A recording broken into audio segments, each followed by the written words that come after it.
Hi buddies, welcome back, it's Anne-Sophie, and today I have the Motorola Moto G23 and I'm going to show you how you can hide your number on outgoing calls.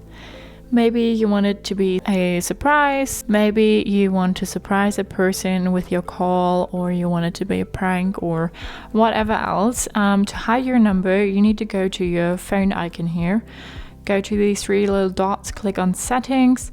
Then you need to go to calling accounts, click on your provider, go to additional settings, and here you have call ID. When you click on it, you can say network default, hide number, or show number.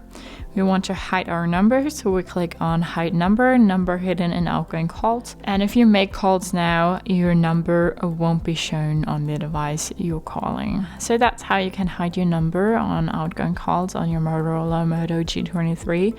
Hope you liked it, hope it helped. If so, thumbs up, share, and subscribe, and I hope to see you next time. Bye.